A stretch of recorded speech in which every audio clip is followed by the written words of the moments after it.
जवाहर नवोदय प्रवेश परीक्षा का कक्षा 6 की तैयारी कर रहे सभी विद्यार्थियों का ई परीक्षा नवोदय क्लासेस के यूट्यूब चैनल पर स्वागत है।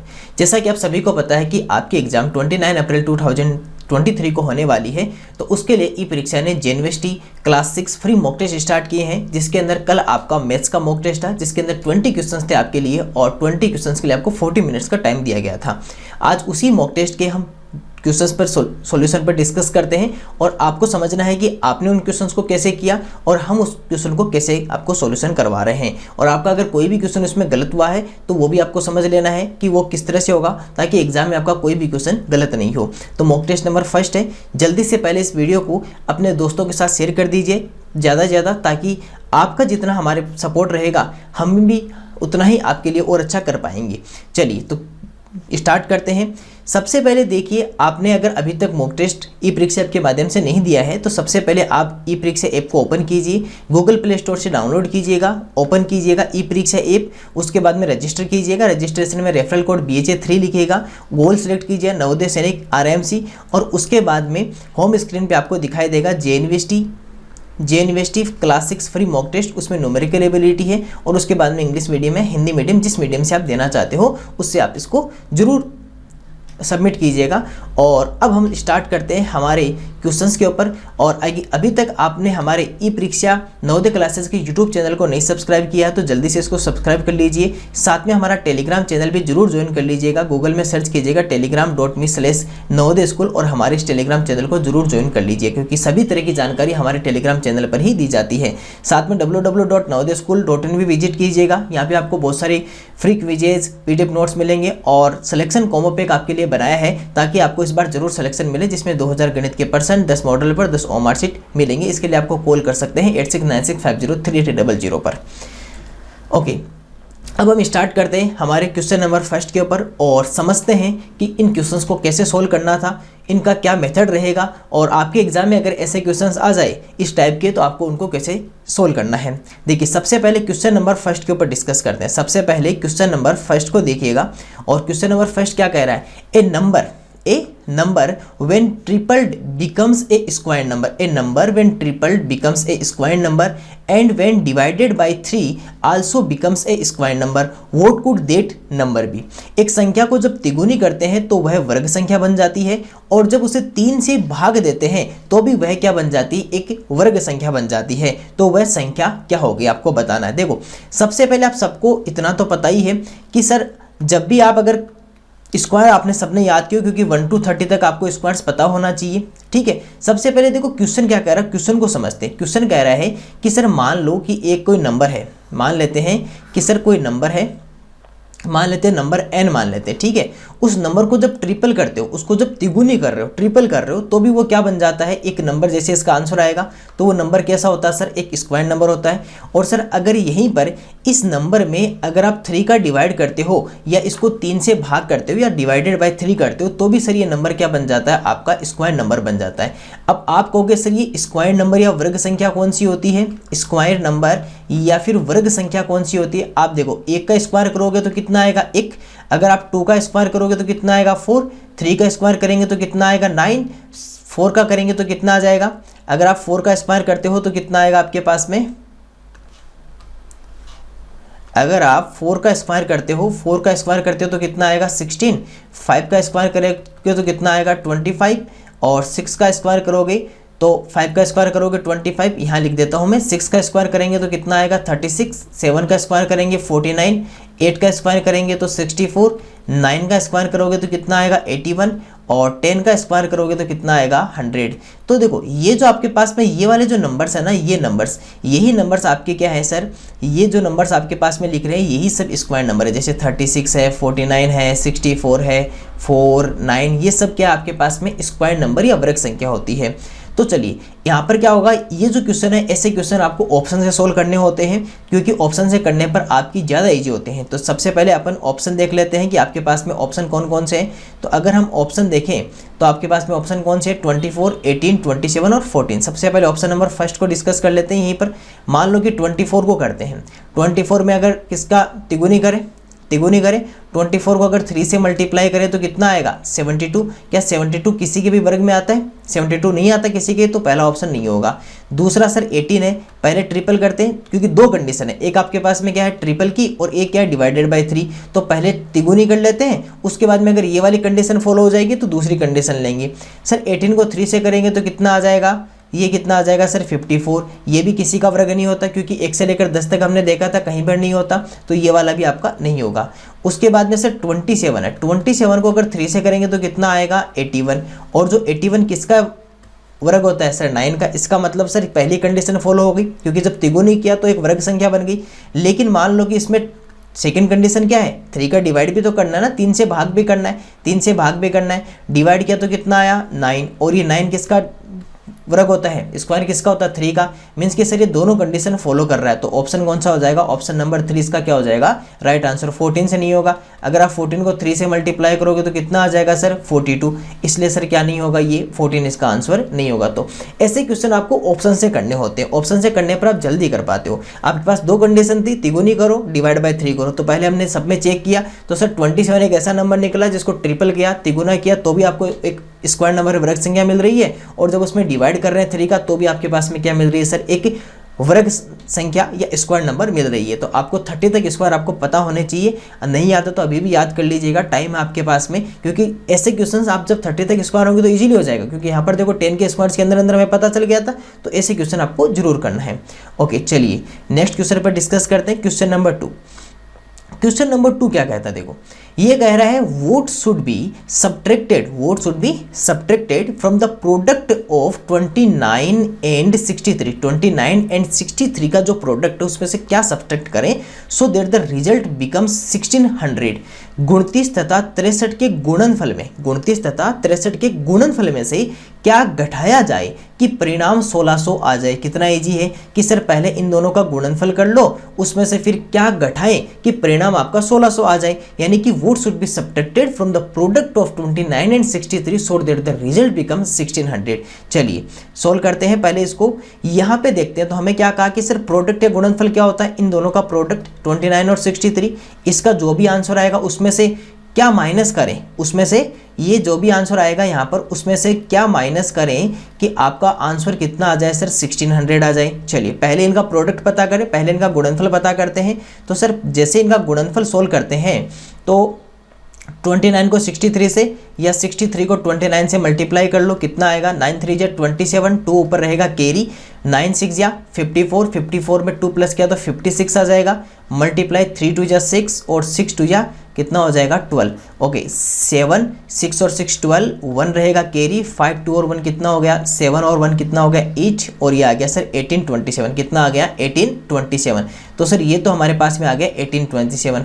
अब इसमें से क्या माइनस करें, अब इसमें से क्या माइनस करें कि आपका आंसर ये 1600 आ जाए। देखिए एक काम करते हैं, आप इसको इधर भेज दो तो ये किसका चला जाएगा प्लस का, लेकिन ये रखना तो इसको इधर ले आओ तो ये किसका आ जाएगा इधर प्लस का, तो इधर आके क्या हो जाएगा सर माइनस का हो जाएगा।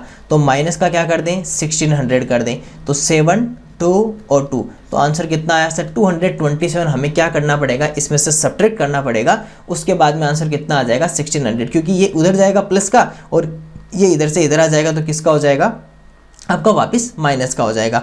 तो सर ये क्वेश्चन इस तरह था और इसका आंसर फिर हमारे पास में कितना निकल कर आया, इसका आंसर आया सर 227, जो ऑप्शन नंबर 2 इसका था। एक छोटा सा क्वेश्चन था, बहुत ही इजी क्वेश्चन था। चलिए नेक्स्ट क्वेश्चन की तरफ बढ़ते हैं और क्वेश्चन नंबर 3 आपके पास में है, जो क्या लिखा हुआ है उसको देखते हैं। सर क्वेश्चन नंबर 3 कह रहा है दी हाइएस्ट कॉमन फैक्टर, आप सबको पता है ये क्या हो गया HCF, the highest common factor of 2 numbers is 4। इसका मीन्स कि सर जो HCF है इसे HCF भी तो लिख सकता हूँ ना, आपको इसी तरह सोचना है किसी क्वेश्चन को करते वक्त। HCF of 2 numbers is 4 and the least common multiple that is LCM is 60। तो ये क्या है सर, ये हमारा LCM है। Then what will be the product of both the numbers, product of both the number. याद करो LCM और HCM में एक ऐसा फॉर्मूला था, वो हमें यहाँ पर यूज करना पड़ेगा।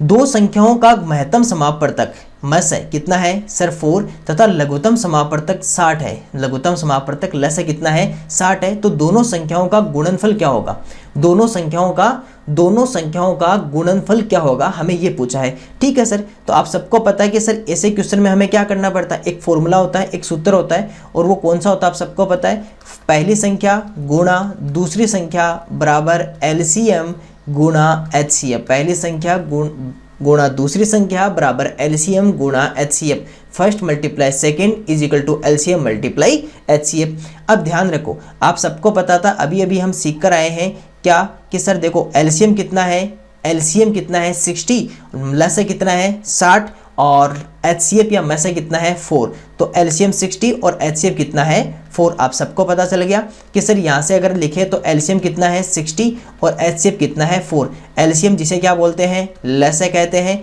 और एचसीएफ जिसे क्या बोलते हैं सर मस है। ये फर्स्ट मल्टीप्लाई सेकंड, आप ध्यान रखो कि सर जब भी किसी नंबर को इस तरह मल्टीप्लाई में लिखेंगे तो इसे ही क्या बोलते हैं, इसे ही कहते हैं सर उन नंबर्स का प्रोडक्ट कहते हैं, उन्हें क्या कहते हैं सर, उन्हें कहते हैं प्रोडक्ट, या फिर सर जिसे हिंदी में कहते हैं गुणनफल, जिसे हिंदी में कहते हैं गुणनफल। चलो इन दोनों को मल्टीप्लाई कर लो, 6 4 जा 24, तो आंसर कितना आ गया सर 240 क्या रहेगा सर हमारा आंसर रहेगा। तो छोटा सा क्वेश्चन था, बहुत ही ईजी क्वेश्चन था, ये भी हमारा आंसर हो गया ऑप्शन नंबर 4, 240 क्या रहेगा सर इसका आंसर रहेगा। चलिए क्वेश्चन नंबर 4 की तरफ डिस्कस करते हैं। क्वेश्चन नंबर 4 क्या कह रहा है देखना, क्वेश्चन नंबर 4 कह रहा है कि sir arrange the following fraction in descending order, अवरोही क्रम में सजाओ। तो पहले तो आपको ये पता होना चाहिए डिसेंडिंग क्या होता है, अवरोही क्रम कौन सा होता है, और फ्रैक्शन कौन से, ये वाले जो फ्रैक्शन है। आप सबको बता दूं कि डिसेंडिंग ऑर्डर किसे कहते हैं, हमारे पास में 2 वर्ड होते हैं, कौन से सर, एक डिसेंडिंग होता है जिसे कहते हैं अवरोही कहते हैं, और एक होता है सर असेंडिंग, एक क्या होता है सर असेंडिंग जिसे कहते हैं आरोही। साथ साथ में ये पॉइंट भी ध्यान रखते रहो, डिसेंडिंग, अब आप सबको पता है कि सर इन दोनों में से छोटा वर्ड अक्षर कौन सा है सर आरोही, असेंडिंग आपका स्मॉलर होता है, तो सर स्मॉलर टू ग्रेटर, क्योंकि यही ट्रिक तो हमने सीखी थी ना असेंडिंग टू, और अवरोही डिसेंडिंग जो बड़ा अक्षर है, जो ग्रेटर नंबर है, ग्रेटर वर्ड है, इसका मतलब ग्रेटर टू स्मॉलर रहेगा, तो ये वाली ट्रिक यहाँ काम आ जाएगी। अब चलिए सबसे पहले इन फ्रैक्शंस को अरेंज करते हैं। देखो 2/7, 1/10 एंड 3/5 हमारे पास में कौन कौन सी है सर, 2/7, एक तो कौन सी है सर हमारे पास में 2/7, उसके अलावा कौन सी है सर 1/10, 2/7 और 1/10, और कौन सी आ गई हमारे पास में, एक आ जाती है सर 3/5, 2/7, 1/10 एंड 3/5, ये हमारे पास में क्या रहेगी सर 3/5। अब एक काम करो, आप सबको पता है कि अरे जैसे इनका कंपैरिजन करते हैं, जब भी इनका कंपैरिजन करते हैं तो किस तरह करते हैं सर कंपैरिजन, जो भी आपके डिनोमिनेटर्स होते हैं इनका क्या करते हैं सर हम एलसीएम करते हैं। ओके 7, 10 और 5 इन तीनों का कर लीजिए सर एलसीएम, क्योंकि जब भी कंपैरिजन या तुलना करोगे भिन्नों का तो सबसे पहले हरों का एलसीएम करेंगे, जो डिनोमिनेटर्स होंगे। तो सबसे पहले 2 का डिवाइड किया तो 7, 5, 5 का डिवाइड कर देंगे तो कितना आ जाएगा 7, 1, 1, और 7 का डिवाइड करेंगे तो 1, 1 और 1, 2 × 5 × 7, तो 7 5 जा, ऐसे कर लो 5 2 जा 10, और 10 को 7 से करोगे तो कितना आ जाएगा सर 70। आपको पता है उसके बाद में क्या करते हैं, जो भी एलसीएम आता है उस एलसीएम को सभी फ्रैक्शन से मल्टीप्लाई करेंगे, मल्टीप्लाई करोगे तो आपको सबको पता चल रहा है ना कि सर ये यहाँ पर एक दूसरे से कट जाएंगे, कितने टाइम, इसको करोगे तो सर 14 टाइम, और 14 अगर इससे मल्टीप्लाई होगा कितना बनेगा 42 बनेगा। ओके इधर 10 अगर 7 में करेगा तो 7 टाइम, और इसका आंसर कितना आ जाएगा 7, और 7 का इसमें करोगे तो 10, और 2 से मल्टीप्लाई होकर कितना आ जाएगा सर 20। अब आपको बात पता चल गया 27 और 42। आपको कौन से ऑर्डर में लिखना था सर, आपको कौन से में लिखना था, आपको लिखना था सर डिसेंडिंग, आपको कौन से में लिखना था डिसेंडिंग। और डिसेंडिंग किसे कहते हैं सर, छोटे से बड़े की तरफ या बड़े से छोटे की तरफ, सर बड़े से छोटे की तरफ डिसेंडिंग, जिसे क्या कहते हैं सर अवरोही, और ग्रेटर वर्ड है बड़ा अक्षर है इसलिए क्या होगा सर बड़े से छोटे की तरफ रहेगा। मतलब सबसे पहले 42 के बाद में 20 के बाद में कितना रहेगा 7, और अगर हम वैसे लिखें तो 3/5 आएगा, क्योंकि 42 के लिए, 20 के लिए कितना है 2/7, और 7 के लिए कितना है, 7 के लिए सर 1/10, 7 के लिए कितना है 1/10, तो 3/5, 2/7 और 1/10। तो आपका आंसर कौन सा हो जाएगा, यहाँ पर अगर हम देखें तो आंसर कौन सा हो जाएगा 3/5, 2/7 और 1/10, और आपका ऑप्शन नंबर 2 क्या रहेगा सर इसका आंसर रहेगा। तो इस तरह ये हमारा क्वेश्चन नंबर 4 था, छोटे छोटे क्वेश्चन है। चलिए नेक्स्ट क्वेश्चन की तरफ बढ़ते हैं। क्वेश्चन नंबर 5 क्या कह रहा है, क्वेश्चन नंबर 5 कह रहा है सर ये जो आपके पास में लिखा हुआ इसे डेसिमल इक्विवेलेंट में बदलना है। 3 5/8 आपके पास में एक फ्रैक्शन है, उसे डेसिमल इक्विवेलेंट में दशमलव समतुल्य में आपको बदलना है। ठीक है, तो 3 5/8 को बदल देते हैं। सर जब भी 3 5/8 को सबसे पहले तो मिक्स्ड फ्रैक्शन है, मिश्र भिन्न है, इसे कन्वर्ट करते हैं तो 3 5 8 जे कितना होगा 24, 3 8 जे 24 और 24 में अगर आप 5 प्लस कर दोगे तो कितना आ जाएगा 29/8 आ जाएगा।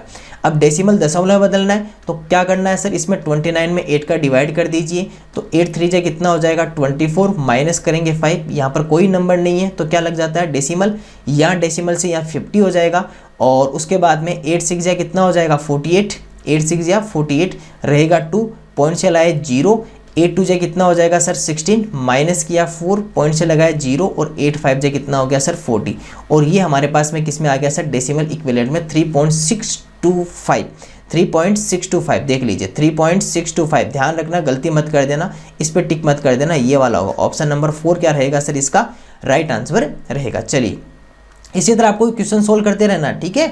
क्वेश्चन नंबर 6 क्या कहता है, देखो क्वेश्चन नंबर 6 कह रहा है rounding off 9996 to 1000 will be 9996 का सन्निकटन 1000 में होगा। सन्निकटन किस में होगा 1000 में। चलिए सर आप सबको पता 9996 लिख दूं और यहाँ पर अगर आप 1000 तक इसका सन्निकट करते हो, अगर इसका आप 1000 तक तो कौन सा होगा 1s 10s 100 और 1000 ये होता है इकाई, दहाई, सैकड़ा, हजार। तो सर यहाँ तक सन्निकट करना है तो आपको पता है ना जिसको सन्निकट करना होता है उसको तो छोड़ दो, है ना, उसको तो क्या करो सर उसको तो यहीं पर रखो और उसके पीछे वाला जो भी आपके पास में होगा वो सारा क्या होगा 0 होगा।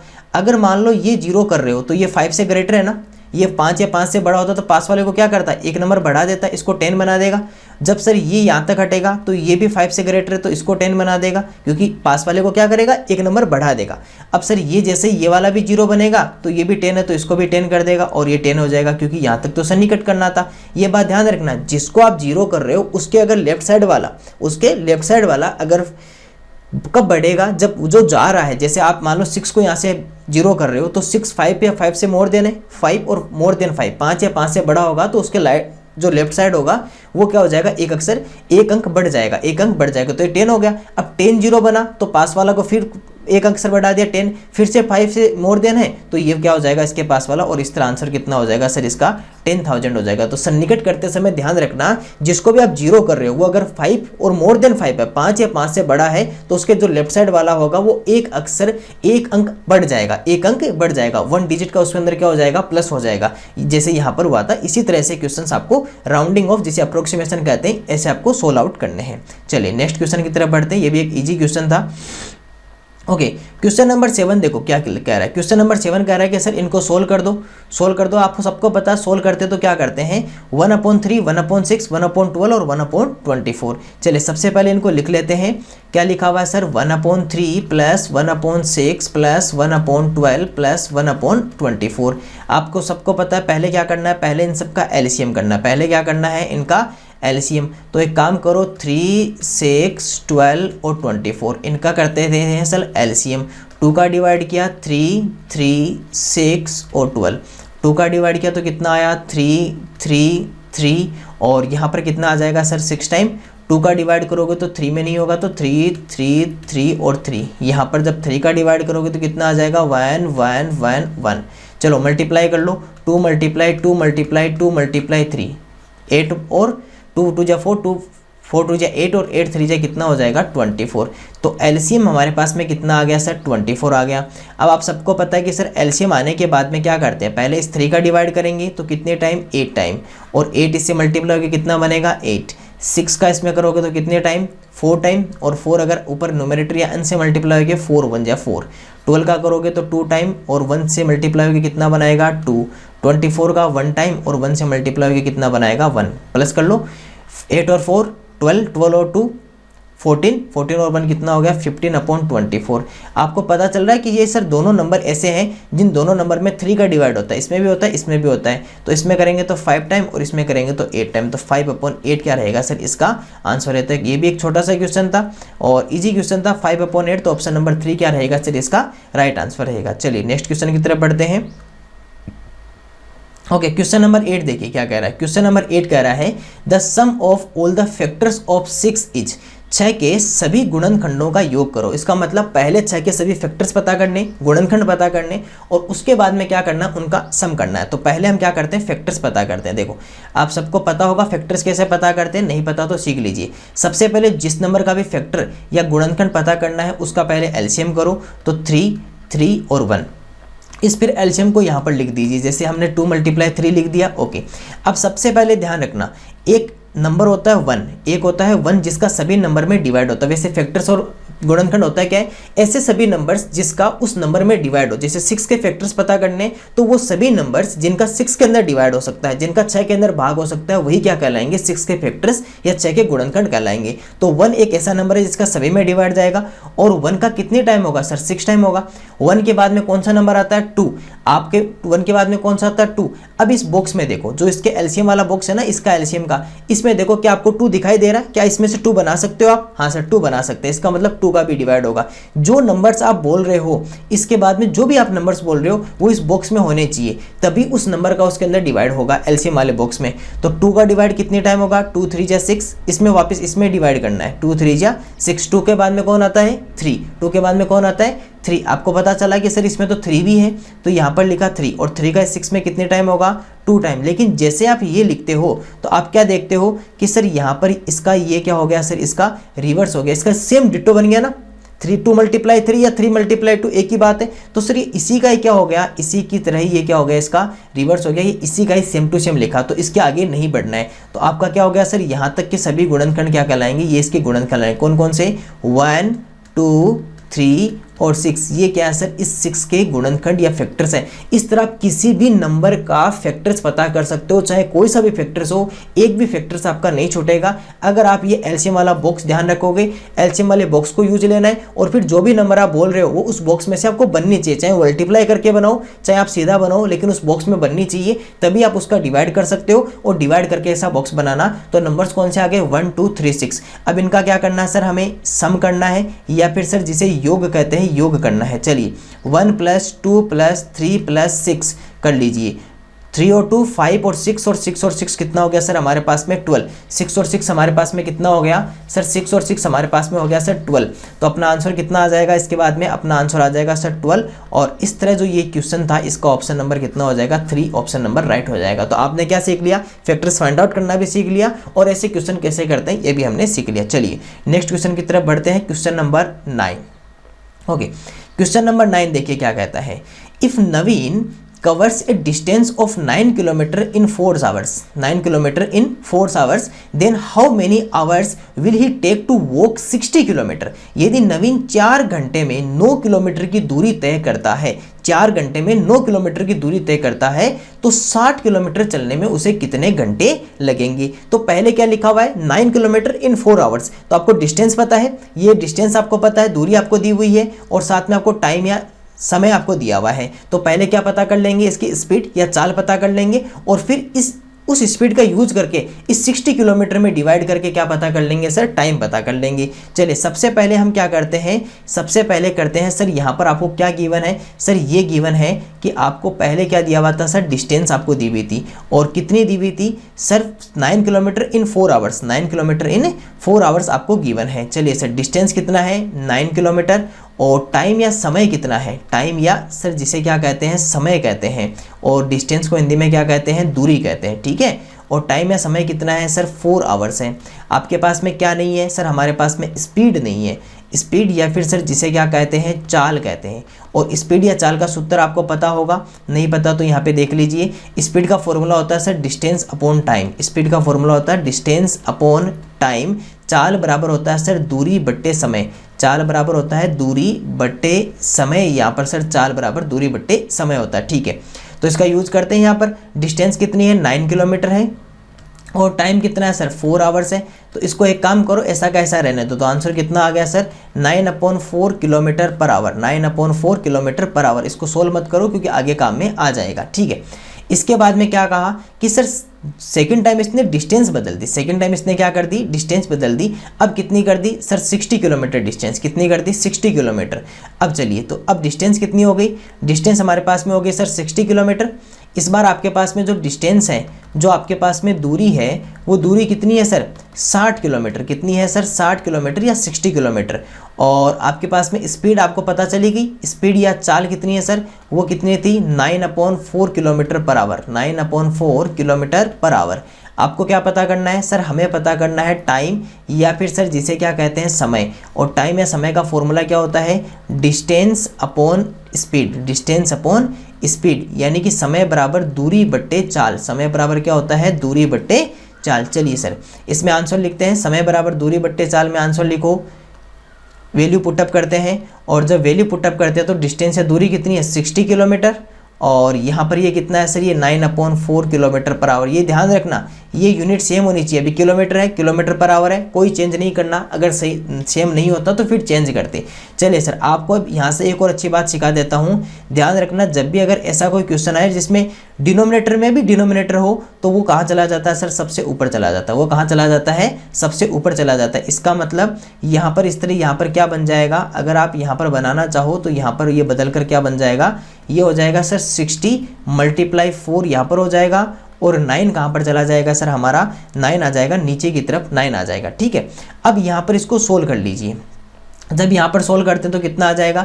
इन दोनों में देखो 3 का डिवाइड हो रहा है 3, और ये कितना हो रहा है? 20। 20 को 4 से करेंगे तो कितना आ जाएगा सर? 80/3। तो टाइम है, और वो भी किस में रहेगा? आवर में रहेगा ना टाइम, क्योंकि एक ही बचा हमारे पास में। ऊपर देखते हो तो यहाँ इस पूरे में देखिए, आपको इस पूरे में देखने पर क्या पता चलता है सर? आवर है, तो ये क्या हो गया सर? आवर। या फिर सर इसको मिक्स्ड फ्रैक्शन में बदल सकते हैं, मेसर बिन में। कैसे सर? इस 3 का इस 80 में डिवाइड करिए तो कितने टाइम हो गया? 3 × 1 = 3 और 3 × 2 = 6। ओके, माइनस किया तो सर 2 20 और 3 6 है, कितना हो जाएगा सर? 18। और माइनस करेंगे तो कितना रहेगा? 2। अब एक बात ध्यान रखना, यहाँ से आपको पता, सबको पता होगा, और नहीं पता ध्यान रखना, एक u बनता है ऐसे करके, ऐसे एक u बनता है और वो मिक्स फ्रैक्शन में बदल देता है। तो 26 पहले लिखा जाएगा, फिर आपके पास में 2 आ जाएगा, और फिर 3, और ये हमारे पास में क्या आ जाएगा? आवर। तो हो सकता है कि ऑप्शन में ये दिया हो या फिर ये दिया हो। चेक करते हैं कौन सा आपके पास में दिया हुआ है। तो सर 26 2/3 हमारे पास में आंसर दिया है। तो ये सर ये हमारा क्या हो गया सर? ऑप्शन नंबर 2 क्या रहेगा सर? इसका आंसर रहेगा। चलिए क्वेश्चन नंबर 10 पे डिस्कस करते हैं। क्वेश्चन नंबर 10 क्या कह रहा है? देखो क्वेश्चन नंबर 10 कह रहा है The weight of a 5 rupee coin is 9 grams. The total weight of rupees 5 coins in Anu's bag is 9 kilogram. What is the total number of coins in the bag? 5 रुपए के एक सिक्के का भार कितना है? 9 ग्राम है। अनु के बैग में 5 रुपए के सभी सिक्कों का कुल भार कितना है? 9 किलोग्राम है। बैग में कुल कितने सिक्के हैं? तो आपको छोटा सा समझना है बस कि सर पहले क्या लिखा हुआ है। पहले ये लिखा हुआ है कि जो एक सिक्का है, एक सिक्के का 5 रुपए का जो एक सिक्का है, एक कोइन 1 कोइन या एक सिक्के का भार कितना है सर? 9 ग्राम है। और टोटल वेट कितना है? टोटल वेट या कुल भार कितना है? तो कुल भार कितना है सर? 9 kg है। कुल भार कितना है? 9 kg। आपको अगर जब भी नंबर पता करने हो, जब भी आपको नंबर या संख्या पता करनी हो कि टोटल कितना है, तो ध्यान रखना इसी तरह करते हैं कि जो भी आपके पास में टोटल या कुल होता है, जो भी टोटल या कुल होता है उसमें उसी टाइप की एक कोइन का इसमें लिख देते हैं, 1 कोइन का क्या कर देंगे? डिवाइड कर देंगे। टोटल कितना है सर? 9 kg है, और एक में कितना है सर? 9 ग्राम है। आपको पता है केजी को ग्राम में बदलते तो क्या करते हैं? 1000 से मल्टीप्लाई करते हैं। तो ये हो गया 1000, क्योंकि 1000 से करेंगे तभी तो ग्राम में बदलेगा।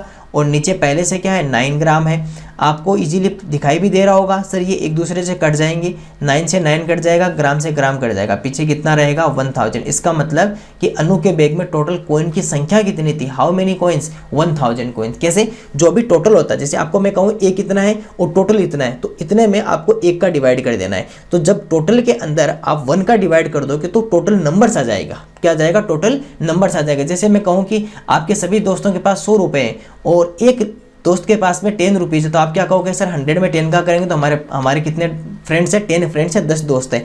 इसी तरह सर ये यहाँ पर हमारे पास में क्या हो जाएगा? ये इस तरह से सोल्व होगा कि जब हमने इसको सोल्व किया तो पता चला टोटल कितना? 9 किलोग्राम है, लेकिन उसको पहले ग्राम में बदलना पड़ेगा। और 9 किलोग्राम इजिकल टू 9000, 9 × 1000, 9 से 9 कटेगा और आंसर कितना आ जाएगा? 1000 क्या रहेगा सर हमारा आंसर? और इस तरह 1000 ध्यान रखना, 1000 100 और ये मत कर देना 1000। ऑप्शन नंबर 3 क्या रहेगा सर? इसका राइट आंसर रहेगा। Okay, question number 11। उसमें आगे बढ़ने से पहले आपको एक बात बता देता हूँ। आपको नवोदय की हर तरह की न्यूज़ और आपको daily free quizzes, PDF notes आपको डाउनलोड करना हो तो www.navodayaschool.in विजिट कीजिएगा। और यहाँ पर आपको हर तरह की न्यूज़ और हर तरह की आपको PDF क्विजेज यहाँ पर आपको मिल जाएगा। जरूर आपको इसको विजिट करना है। ओके, क्वेश्चन नंबर 11 देखिएगा। क्वेश्चन नंबर 11 क्या कहता है? क्वेश्चन नंबर 11 कहता है कि sir vote is 6.4%, vote is 6.4% of ₹2400। 2400 रुपये का 6.4% क्या है? कितना इजी क्वेश्चन है। ऑफ या का मतलब क्या होता है सबको पता ना कि सर ऑफ या का होता है उसका मतलब होता है मल्टीप्लाई। इसका मतलब कि सर 2400 है उसको अगर मैं 6.4% से मल्टीप्लाई कर देता हूँ। आप सबको पता जब भी परसेंटेज हटता है तो नीचे डिवाइड में क्या लिखा जाएगा 6.4 अपॉन क्या लिखा जाएगा 100। और ये अगर पॉइंट हटाओगे तो भी क्या लिखोगे 2400 मल्टीप्लाई 64 अपॉन 100 तो पहले से था और 10 साथ में आ जाएगा। आपको कुछ दिखाई दे रहा होगा कि सर 20 से 20 हटा देते हैं। अब इन दोनों को क्या कर लेते हैं मल्टीप्लाई। अब इन दोनों को क्या कर देते हैं मल्टीप्लाई। तो 64 को अगर आप 24 से मल्टीप्लाई करोगे तो 4 4 जा 16, 1 कैरी, 6 4 जा 24 और 1 25 हो गया, 4 2 जा 8 और 6 2 जा 12, ये 6 8 और 5 13, 1 रहेगा कैरी, 2 2 4 और 1 5 और ये तो कितना आंसर आ गया 1536। और नीचे डिवाइड में कौन है अभी डिवाइड में सर 10 है। आपको पता है नीचे अगर डिवाइड में 10 हो तो क्या होता है सर जितने नीचे डिवाइड में 0 होते हैं उतना ही पॉइंट किधर चला जाता है, पॉइंट हमेशा लेफ्ट साइड चला जाता है। ध्यान रखना डिवाइड में 0 होने पर पॉइंट लेफ्ट साइड जाता है। यहाँ पर पॉइंट नहीं दिखाई दे रहा तो हमेशा कहाँ होता है लास्ट में पॉइंट होता है। और लास्ट में जब पॉइंट होगा तो पॉइंट 1 डिजिट इधर आ जाएगा तो यहाँ कहाँ आ जाएगा इसके बीच में आ जाएगा। तो 153.6 क्या रहेगा सर इसका आंसर ही रहेगा। और 153.6 कौन सा है ऑप्शन नंबर 4 क्या हो जाएगा सर इसका राइट आंसर हमारे पास में हो जाएगा। इस तरह से आपको ध्यान रखना जब भी डिवाइड में 0 हो तो पॉइंट किधर जाएगा लेफ्ट साइड में, अगर पॉइंट नहीं हो तो संख्या के लास्ट में क्या होता है सर पॉइंट होता है। चलिए नेक्स्ट क्वेश्चन की तरफ बढ़ते हैं। क्वेश्चन नंबर 12 देखिए क्या कहता है। क्वेश्चन नंबर 12 कह रहा है कि ₹4,900 इज वोट परसेंट ऑफ ₹7,000। 4,900 रुपये 7,000 रुपये का कितना प्रतिशत है? कितना इजी है सर। आप सबको पता है जब भी आप परसेंटेज पता करते हो किसी भी नंबर का तो हमेशा ध्यान रखना परसेंटेज पता करते हो तो नीचे तो आता है टोटल, ये कुल तो कहाँ आता है नीचे, और उसमें से कितना पार्ट आप ले रहे हो कितना हिस्सा ले रहे हो वो कहाँ आएगा ऊपर। आपके पास में टोटल कितने रुपए हैं सर 7,000 रुपीज़ है, उसमें से कितना ले रहे हो सर 4,900। और प्रतिशत में बदलने के लिए परसेंटेज में कन्वर्ट करने के लिए किससे मल्टीप्लाई करेंगे सर 1000 से करेंगे। परसेंटेज में कन्वर्ट करने के लिए किससे मल्टीप्लाई करेंगे 100 से। और टोटल कहाँ आएगा नीचे, उसमें से कितना पार्ट ले रहे हो। जैसे आपके पास टोटल कितना था 7,000 रुपीज़, उसमें से आप 4,900 4,900 रुपये ले रहे थे तो वो आ जाएगा ऊपर न्यूमरेटर में। और मल्टीप्लाई 100 से क्यों होगा क्योंकि सर प्रतिशत में बदलने के लिए किससे मल्टीप्लाई करते हैं 100 से करते हैं। और ये क्या हो जाएगा सर अपना आंसर हो जाएगा। अब इसमें जो हट रहा है उसे हटा देते हैं। पहले इन 20 से ये 20 हटा देते हैं, इस 10 से 10 हटा देते हैं। अब ये जो 7 है ये 7 क्या करेगा इस 490 में डिवाइड करेगा तो यहाँ पर कितना आ जाएगा सर यहाँ पर आ जाएगा 70। कितना आ जाएगा 70। और यही हमारा क्या हो जाएगा सर 70% ही क्या हो जाएगा हमारा आंसर हो जाएगा। और इस तरह ऑप्शन नंबर डी या ऑप्शन नंबर 4 क्या हो जाएगा सर हमारा आंसर रहेगा 70%। क्यों क्योंकि सर 7 का डिवाइड किया 7 7 या 49 और 0 साथ में था तो 70%। तो ध्यान रखना टोटल नीचे आएगा, उसमें से जितना हिस्सा ले रहे हो वो आप अंश में या न्यूमरेटर में लिखोगे और मल्टीप्लाई किससे कर दोगे 100 से प्रतिशत में बदलने के लिए। ओके छोटा सा क्वेश्चन था। चलिए क्वेश्चन नंबर 13 पे डिस्कस करते हैं। क्वेश्चन नंबर 13 क्या कह रहा है देखो। क्वेश्चन नंबर 13 कह रहा है a person bought some oranges at the rate of 54 rupees 15। ये तो क्या उसकी बोट है, ये तो खरीद कर लाया है यानी सीपी हो गई ना, सीधी बात करें तो सीपी हो गई। And sold them at the rate of 4 rupees 16। आपको पता होना चाहिए सोल्ड करता वो क्या हो जाता है सर एसपी हो जाता है। वोट इज प्रॉफिट परसेंट पूछा है। एक व्यक्ति कुछ संतरे 15 रुपये के 5 के भाव से खरीदता है। 15 रुपये के कितने 5 के भाव से खरीदता है तो सर ये हमारे पास में क्या हो गया क्रय मूल्य हो गया। ओके 16 के 4 के भाव से क्या कर देता है सर वो बेच देता है। तो सर ये हमारे पास में क्या हो गया बेचा गया मूल्य विक्रय मूल्य हो गया। तो लाभ प्रतिशत बताओ। चलिए सबसे पहले यहाँ पर ये पता करते हैं कि सीपी और एसपी लिखते हैं पहले तो इनका। तो सर इधर लिखा सीपी जिसे क्या लिखते हैं सर क्रय मूल्य। ओके और क्रय मूल्य क्या है सर 5 के कितना है क्रय मूल्य, सीपी कितना है 4 रुपीज़ 15, 15 के 5। ओके सर वो 5 संतरे लेकर आता है, क्या लेकर आता है 5 ऑरेंजेस 5 लिख दूँ 5 लिख दूँ और कितने रुपीज़ का सर ₹15। कितना है ₹15 है। आप ध्यान रखना 5 नहीं लेना, आपको जो भी क्वांटिटी हो क्वांटिटी को 1 बनाना है। यानी कि जितनी भी क्वांटिटी बोले तो जैसे 5 ऑरेंजेस है तो उसको 1 बना लो, हमेशा क्या करना उसको 1 करना है। तो जैसे इसको 1 करोगे तो ये 5 कहाँ चला जाएगा उठकर उधर डिवाइड में चला जाएगा तो नीचे आ गया डिवाइड में। तो 1 की वैल्यू कितनी आ गई सर ₹3। इसका मतलब सर एक संतरा या एक ऑरेंज, 1 ऑरेंज कितने रुपए में खरीद कर लेकर आया ₹3 के अंदर। ठीक है, अब सर इसके बाद में SP या फिर सर जो विक्रय मूल्य है वो कितना है इसका, SP या फिर सर जो विक्रय मूल्य है वो कितना है वो भी लिख लेते हैं। सर 16 रुपए के 4, 4 रुपीज 16। इसका मीन्स कि सर इसका विक्रय मूल्य कितना हो गया सर 4 ऑरेंजेज या 4 संतरे कितने रुपए के सर ₹16। कितना ₹16। 1 करेंगे तो कितना आ जाएगा सर 16 में 4 का डिवाइड कर देंगे, क्या कर देंगे 16 में 4 का डिवाइड कर देंगे, तो यहाँ पर आंसर कितना आ जाएगा सर एक संतरा जो आप बेचते हो उस समय कितने रुपए लेते हो सर 4 रुपए लेते हो, 4 रुपीज। अब आप ध्यान रखो जब खरीद रहे हो तो एक संतरा कितने में लेकर आए सर 3 रुपए में, 1 ऑरेंज इन ₹8 और जब बेच रहे हो जब सेलिंग कर रहे हो तो क्या कर रहे हो सर 1 ऑरेंज ₹8 एक संतरा 4 रुपए के भाव से आप बेच रहे हो। तो आप एक बात बताओ आपको प्रॉफिट हुआ या लॉस, तो हमें प्रॉफिट हुआ सर 3 रुपए में खरीद कर लाए और 4 रुपए में बेच दिया, तो सर 3 रुपीज़ का 4 रुपीज़ में सेल कर दिया। इसका मतलब हमें क्या हुआ सर प्रॉफिट हुआ, और प्रॉफिट या फिर सर जिसे हिंदी में कहते हैं लाभ कहते हैं, और कितने रुपए का हुआ सर 1 रुपए का हमारे क्या हो गया सर लाभ हो गया। ठीक है, आपको पता प्रॉफिट परसेंट कैसे किसे कहते हैं, प्रॉफिट परसेंट या लाभ प्रतिशत। प्रॉफिट परसेंट में सर सब कुछ डिपेंड किस पे करता है CP पे, और ऊपर कौन आएगा प्रॉफिट मल्टीप्लाई 100। अगर मैं आपसे कहूं कि लाभ प्रतिशत किसे कहते हैं तो सर लाभ प्रतिशत, लाभ जो डिपेंड करता है या निर्भर रहता है वो क्रय मूल्य पे करता है, गुणा में 100% में बदलने के लिए, और ऊपर कौन आएगा लाभ आ जाएगा। चलिए अब इसको थोड़ा सा सोल्व कर लेते हैं इसका यूज करते हुए। ओके सर, इसको जब सोल्व करते हैं तो लाभ कहाँ रहेगा सर हमारा ऊपर रहेगा ना प्रॉफिट परसेंट में, प्रॉफिट परसेंट में प्रॉफिट हमारा कहाँ रहेगा ऊपर रहेगा, तो प्रॉफिट या लाभ कितना था 1 रुपए का। क्रय मूल्य कितना था नीचे कौन आएगा CP या क्रय मूल्य तो आएगा नीचे, तो CP या क्रय मूल्य कितना है सर हमारा क्रय मूल्य है सर ₹3। क्रय मूल्य कितना है 3 रुपीज़ हमारा क्या है क्रय मूल्य या CP है। ओके सर, यहाँ पर क्या करते हैं इसको 3 रुपीज़ यहाँ पर कर देते हैं, मल्टीप्लाई 100 करते हैं, तो 100/3 और परसेंटेज में बदल ही गया क्योंकि मल्टीप्लाई 100 कर दिया। आपको पता है 100 में 3 का डिवाइड करेंगे तो 33 1/3 आता है। कितना आता है सर 100 में जब भी आप 3 का डिवाइड करते हो, 100 में अगर आप 3 का डिवाइड करते हो तो कितना आएगा 33 1/3%, 33 1/3%। ध्यान रखना डिवाइड करके देख लेना, ये एक सीधा याद रखना 100/3 को क्या कहते हैं 33 1/3% कहते हैं। तो सर ये हमारा क्या हो गया प्रॉफिट परसेंट रहेगा, तो ये हमारा क्या हो गया प्रॉफिट परसेंट 33 1/3%। छोटा सा क्वेश्चन था, पहले आप जो भी खरीद कर लाए उसे 1 क्वांटिटी कर लो, इधर भी 1 कर लो, तब आप क्या कर सकते हो उनमें कंपैरिजन या तुलना कर सकते हो कि सर एक ऑरेंज 3 रुपए में खरीद कर लाए, एक ऑरेंज सेल किया तो 4 रुपए में बेचा, तो 3 रुपीज़ में बाई किया और 4 रुपीज़ में सेल किया, तो 1 रुपीज़ का क्या हो गया सर हमारे पास में प्रॉफिट। 1 रुपीज़ का क्या हो गया आपके पास में प्रॉफिट कितना हो गया सर 1 रुपीज़ का हो गया। और आप सबको पता है कि सर प्रॉफिट परसेंट निकालने के लिए क्या करते हैं CP पे डिपेंड करता है, तो CP डाउन में आएगा और ऊपर कौन आ जाएगा प्रॉफिट, तो लाभ बट्टे क्रय मूल्य गुणा 100, क्योंकि सब कुछ डिपेंड किस पे करता है क्रय मूल्य पे, तो क्रय मूल्य आपका कहाँ आएगा डिनोमिनेटर या हर में आ जाएगा। और 1 रुपए का प्रॉफिट हुआ 1 रुपीज़ का, 3 रुपीज़ इसका CP था क्रय मूल्य था, और 1/3 मल्टीप्लाई 100 तो कितना आ गया 100/3%, जिसे क्या कहते हैं सर 33 1/3% कहते हैं। चलिए नेक्स्ट क्वेश्चन की तरफ बढ़ते हैं, और क्वेश्चन नंबर 14 क्या कह रहा है, A person bought a pair of shoes for ₹200 and gave ₹20 for sale tax and gave ₹20 for sale tax. If he sells the pair for ₹300, what is his profit? एक व्यक्ति ने जूतों का एक जोड़ा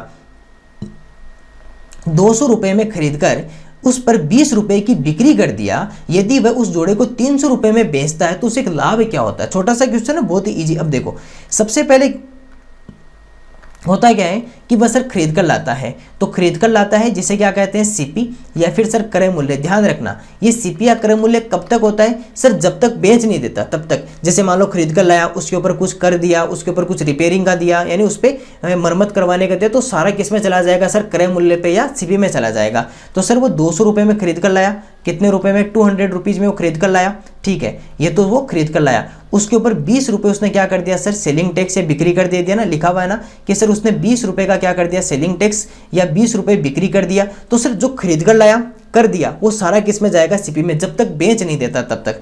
और उसके बाद में उसने क्या कर दिया सर, बेच दिया, क्योंकि ये लगे तो उसी की जेब से ना सारा कर तो सब कुछ, तो सर वो क्या हो गया उसका सीपी। तो टोटल कितने रुपए में खरीद कर लाया, 220 रुपए में, 220 रुपीज में। अब सर उसका एसपी या विक्रय मूल्य यानी कि बेचा कितने में, तो सर बेच दिया कितने में उसने, 300 रुपए में बेच दिया।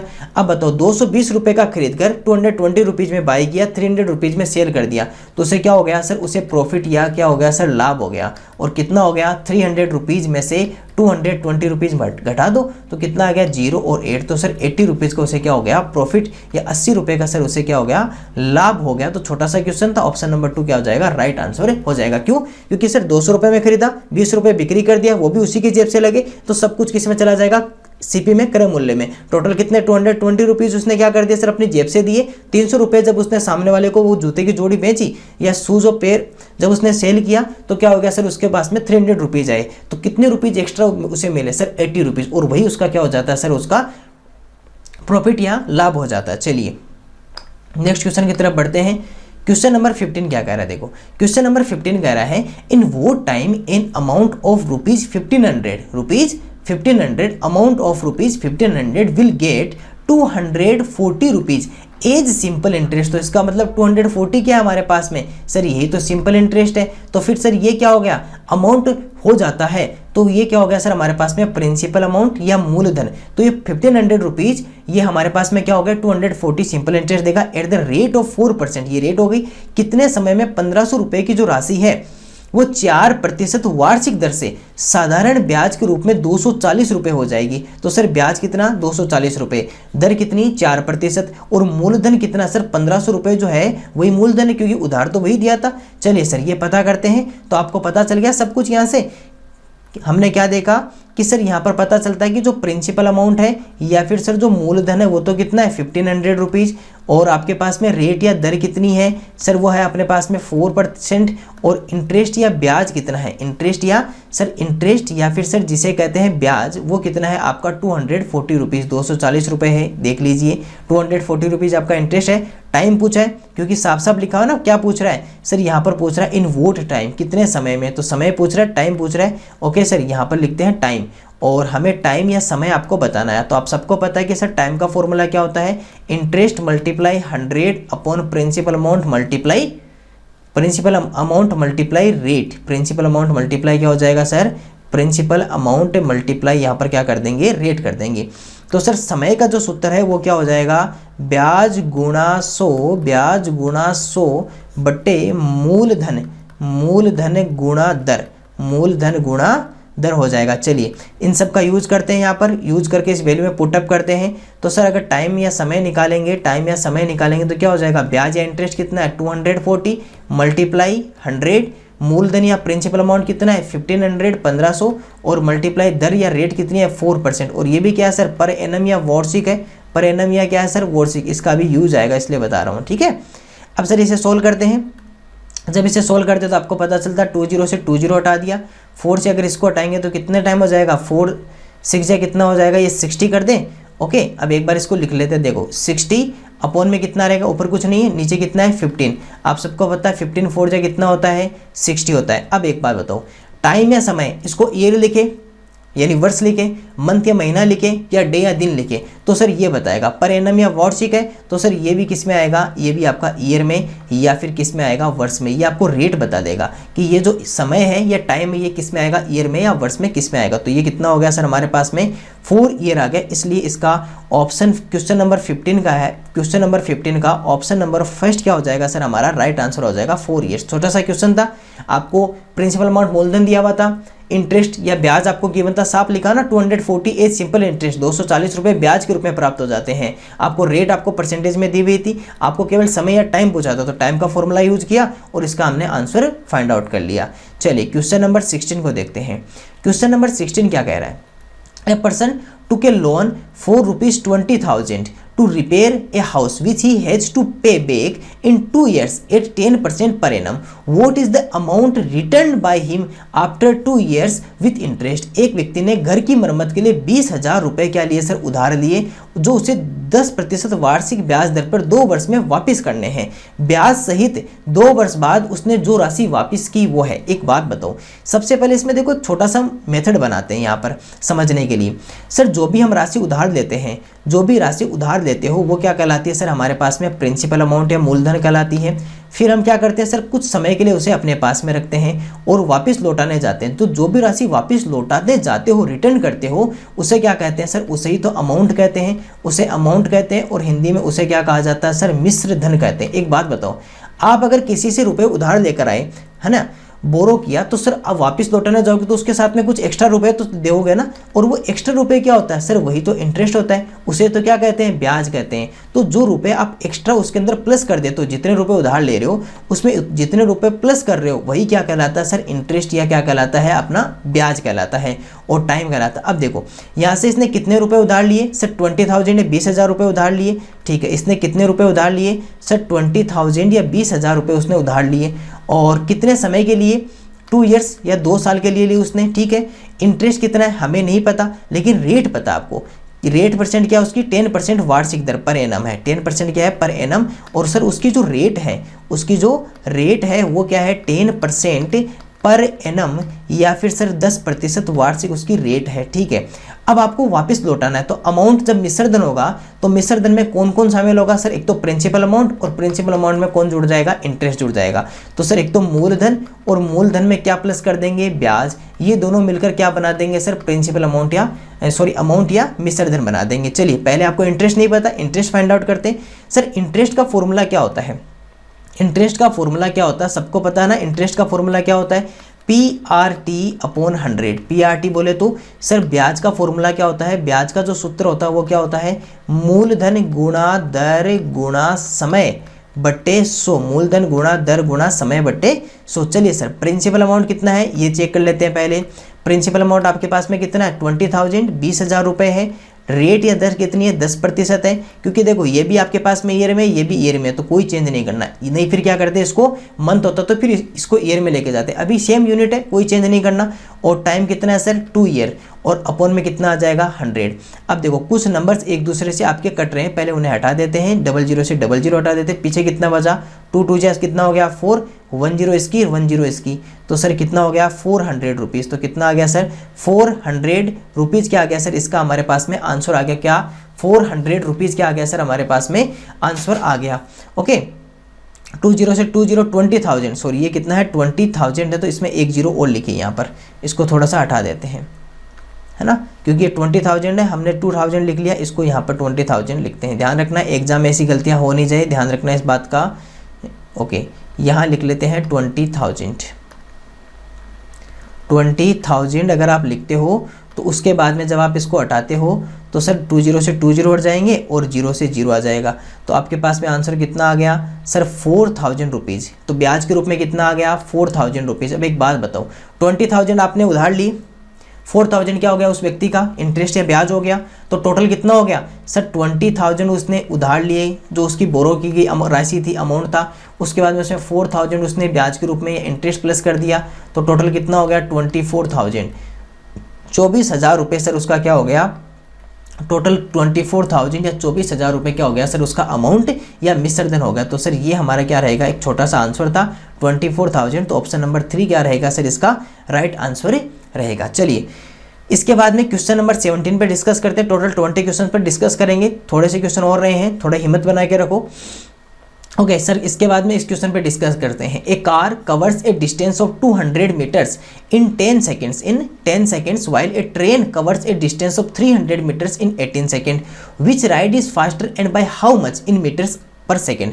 एक कार जो है वो 200 मीटर की दूरी 10 सेकंड में पूरी करती है, जबकि एक ट्रेन 300 मीटर की दूरी 18 सेकंड में तय करती है। कौन सी सवारी अधिक तेज व कितनी है मीटर पर सेकंड में तेज है। चलिए छोटा सा क्वेश्चन है, दोनों का पहले पता कर लेते हैं। पहले एक काम करते हैं, हम कार के लिए पता कर लेते हैं। किसके लिए पता कर लेते हैं कि सर स्पीड का है, क्या कार की स्पीड क्या है। और आपको सबको पता है कि सर मैं इधर स्पीड का फॉर्मूला लिख देता हूँ। स्पीड का फॉर्मूला क्या होता है सर, हमारे पास में डिस्टेंस अपॉन टाइम। अगर मैं चाल का सूत्र पूछूं तो चाल का सूत्र क्या बताओगे सर? दूरी बटे समय कहेंगे, दूरी बटे समय कहेंगे। ओके, कार के लिए डिस्टेंस क्या है? कार के लिए डिस्टेंस कितने? 200 मीटर, 200 मीटर, और टाइम कितना है? 10 सेकेंड्स। ओके सर, कार के लिए जो आपके पास में डिस्टेंस है, कार के लिए डिस्टेंस क्या है? अगर कार की स्पीड पता करें तो सर इसके लिए 200 मीटर्स, और टाइम समय कितना है? टाइम कितना है सर? 10 मीटर, 10 सेकेंड है। तो ये आपका मीटर पर सेकेंड हो गया। अगर इसको आप हटा रहे हो तो एक जीरो से एक जीरो हटा देंगे और आपके पास में कितना आ जाएगा सर? 20 मीटर पर सेकेंड। कितना आ जाएगा? 20 मीटर पर सेकेंड आ जाएगा। चलिए, इसके बाद में सर ट्रेन का पता करते हैं। किसका पता करते हैं? ट्रेन का पता करते हैं। और जब यहाँ पर ट्रेन का अगर आप लिखोगे तो ट्रेन का पहले आपको टाइम और डिस्टेंस लेकर आओ। सर ट्रेन की डिस्टेंस क्या है? ट्रेन की जो डिस्टेंस है वो 300 meters in 18 seconds, 300 meter 18 second में है। ओके सर, 300 मीटर और 18 सेकंड। ध्यान रखना, इस तरह याद रहना चाहिए थोड़ा थोड़ा डेटा। अगर आपको इसका स्पीड निकालना हो तो सर 300 मीटर और टाइम कितना है सर? 18 सेकंड है। ओके, जो आपसे हट रहा है, जितना हट रहा है उतना हटा दो, ज़्यादा पॉइंट में ले जाने की ज़रूरत नहीं है। सर 3 का डिवाइड किया तो यहाँ पर आ गया सर 100 और यहाँ पर आ गया सर 6। फिर से सर दोनों में 2 का डिवाइड हो रहा है तो यहाँ पर कितना आ जाएगा? 50 और यहाँ पर आ जाएगा 3। ये क्या आ गया? मीटर पर सेकंड। तो सर ये किसकी आ गई? ट्रेन की आ गई। अब आपको पता चला कि सर इन दोनों में ग्रेटर कौन है, ये भी पता कर लें। तो एक काम करो, इसका थोड़ा सा 2 पॉइंट करके 2 डिजिट तक पता कर लो, अपने आप पता चल जाएगा। देखो 50 में अगर हम 3 का डिवाइड करें, अगर 50 में 3 का डिवाइड करें तो आप सब बता पाओगे कि सर अगर मैं 3 का डिवाइड करूँ 15 में तो कितना होगा? 3 वन जा 3, माइनस किया तो 2 और 6 कितना हो गया सर? 18 और माइनस किया तो 2, फिर पॉइंट लगा और फिर 0 सिर्फ। ये तो सर 16.6 आ रहा है। कितना आ रहा है? 16.6 आ रहा है, क्योंकि डिवाइड करने में पता चल गया। और सर यहाँ पता किया तो इसका आंसर कितना आ रहा है? 16.6। उसके बाद में भी चलता जाएगा मीटर पर सेकेंड। अब एक बात बताओ, ये तो है 16.6 मीटर पर सेकेंड और ये है 20 मीटर पर सेकेंड। तो ज़्यादा स्पीड कौन फास्ट है? फास्टर कौन है? कार। लेकिन कितना? उसके लिए करते हैं माइनस, उसके लिए क्या कर देते हैं? माइनस। अब देखो यहाँ पर फ्रैक्शन में है ना आंसर, तो हम भी क्या करते हैं? इसका फ्रैक्शन में ही आंसर फाइंड आउट करते हैं। चलिए सर, अब पता करना है तो सर ग्रेटर कौन है? 20, और 20 में से ट्रेन को माइनस कर देते हैं। कितना है? 50/3। आपको कोई पॉइंट क्यों नहीं लिया? देखो ऑप्शन में पॉइंट नहीं है ना, ऑप्शन में फ्रैक्शन है, तो यहाँ भी हमें क्या लेना पड़ेगा? फ्रैक्शन का ही आंसर लेना पड़ेगा। चलिए सर फ्रैक्शन लेते हैं। माइनस किया, इसके नीचे डिवाइड में 1। आपको 3 और 1 का एलसीएम कितना होता है? 3 और 1 का एलसीएम 3 होता है, क्योंकि 1 का अगर किसी के साथ में एलसीएम करोगे तो सेम नंबर रहेगा। 1 का डिवाइड करोगे तो 3 टाइम, और 3 अगर इससे मल्टीप्लाई होगा तो कितना आ जाएगा? 60, माइनस 3 का 3 में डिवाइड 1 टाइम, और 1 अगर इससे 50 से मल्टीप्लाई होगा तो कितना आ जाएगा? 50, और 60 माइनस 50 कितना हो जाएगा? 10, और 10 का अपॉन 3 मीटर पर सेकेंड। तो आंसर कितना आ गया? 10/3 मीटर पर सेकेंड। तो आंसर कौन आ गया सर? एक तो कार फास्ट है, ठीक है, और 10/3 मीटर पर सेकंड। तो ऑप्शन नंबर फर्स्ट क्या रहेगा सर? 17 नंबर का आंसर रहेगा। छोटा क्वेश्चन था, स्पीड आपको फाइंड आउट करनी थी। दोनों के अंदर, ट्रेन और कार की दोनों की स्पीड पता लगाओ। पता लगाने बाद पता करो कि कौन सी फास्टर है और कितना फास्टर, बस इतना छोटा सा क्वेश्चन था। और ये हमारा एक छोटा सा क्वेश्चन सोल्व आउट कर लिया हमने। ओके, क्वेश्चन नंबर चलते हैं 18 पे। क्वेश्चन नंबर 18 क्या कह रहा है? देखो क्वेश्चन नंबर 18 कह रहा है, while going to office Ramesh travels at a speed of 30 kilometre per hour, 30 kilometre per hour, and on his way back he travels at a speed of 45 kilometre per hour. What is his average speed of the whole journey? कार्यालय जाते समय Ramesh 30 kilometre प्रति घंटे की गति से यात्रा करता है और वापस जाते समय 45 किलोमीटर प्रति घंटे की गति से यात्रा करता है। तो पूरी यात्रा की औसत गति क्या है? तो पूरी यात्रा की औसत गति क्या है? हमें ये पता करना है, ठीक है। तो पूरी यात्रा की औसत गति, अब ध्यान रखना यहाँ पर आपको अगर औसत गति में कहूँ, औसत गति या एवरेज स्पीड कैसे पता करते हैं वो यहाँ से सीखते हैं। देखना औसत गति या एवरेज स्पीड कैसे पता करते हैं वो यहाँ से हम सीखते हैं। देखिए सबसे पहले देखो आपको ये पता होना चाहिए कि वो सर कार्यालय से घर जा रहा है और घर से कार्यालय जा रहा है, ठीक है। मान लेते हैं कि ये इसका घर है और ये यहाँ से कहाँ जाता है सर? ये यहाँ से जाता है सर कार्यालय पे जाता है, ठीक है। और यहाँ से जाने के बाद में वापस आता है, तो डिस्टेंस इक्वल कवर कर रहा है ना, सेम डिस्टेंस है, सेम डिस्टेंस ही जाएगा, सेम डिस्टेंस ही आएगा, सेम डिस्टेंस ही जाता है और सेम डिस्टेंस ही आता है। चलिए सर यहाँ से देखते हैं। अब इस पर देखो जाते समय उसकी स्पीड क्या है? जाते समय 30 किलोमीटर पर आवर है, 30 किलोमीटर प्रति घंटा, और आते समय 45 किलोमीटर पर आवर। तो सर जाते समय कितना है? 30 किलोमीटर पर आवर, और आते समय कितना है sir? 45 kilometre per hour, 45 kilometre प्रति घंटे आते समय है। अब आपको क्या पूछा है सर, औसत चाल पूछिए। आपको एक सीधा सीधा मैं फॉर्मूला याद करवा देता हूँ एवरेज स्पीड का या औसत चाल का, वो याद रखना बस। वो अगर याद रखोगे तो आपका क्वेश्चन बहुत इजी हो जाएगा। औसत चाल या एवरेज स्पीड, औसत चाल या एवरेज स्पीड का फॉर्मूला क्या होता है ये सुन लो। अगर मान लो डिस्टेंस इक्वल हो, डिस्टेंस इक्वल हो दोनों समय की, चाहे जा रहा हो चाहे आ रहा हो, या फिर डबल आपको अगर मान लो दो चाल दे रखी है, क्योंकि यहाँ पर स्पीड कितनी है, 2 स्पीड है, अलग अलग चाल है, और दोनों स्पीड के लिए डिस्टेंस इक्वल है, दोनों स्पीड के लिए डिस्टेंस इक्वल है। जैसे यहाँ पर 30 किलोमीटर पर आवर तो भी डिस्टेंस यहाँ से यहाँ तक है, 45 किलोमीटर पर आवर तो भी यहाँ से यहाँ तक स्पीड है। अगर आपके पास में दो चाल दी हुई हो, अगर आपके पास में डबल स्पीड हो और लेकिन डिस्टेंस इक्वल हो, क्या हो आपके पास में डिस्टेंस क्या होनी चाहिए, इक्वल होनी चाहिए। डिस्टेंस क्या होनी चाहिए, इक्वल।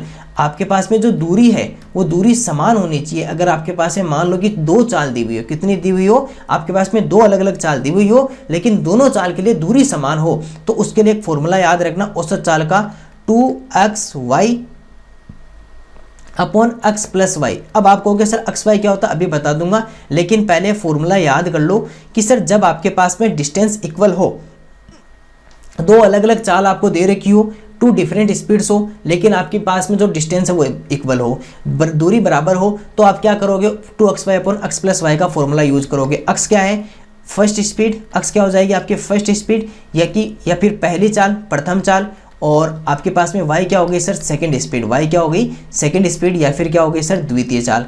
अब इसका यहाँ पर फॉर्मूले का यूज कर लेते हैं। मान लेते हैं कि x कितना आपके पास में 30 मान लेते हैं, 30 किलोमीटर पर आवर, और y कितना मान लेते हैं सर 45 किलोमीटर पर आवर। चलिए इसका यूज करके यहाँ पर इसका आंसर बनाते हैं।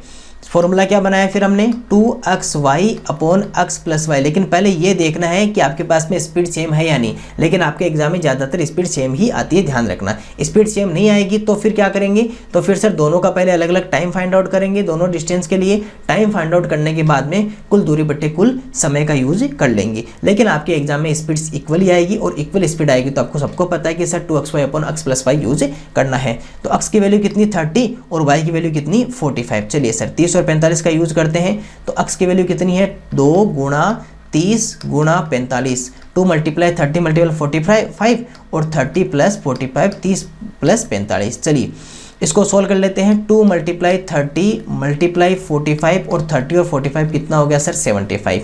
अब देखो इन दोनों में आप डिवाइड कर सकते हो इजीली। मैं कहूँ तो 15 का डिवाइड हो जाएगा इसमें, 15 5 जाए कितना हो जाएगा 75, और 15 2 जाए कितना हो गया 30। आपने क्या लिखा सर 2 मल्टीप्लाई 45 और अपॉन में क्या लिख दिया 5 लिख दिया।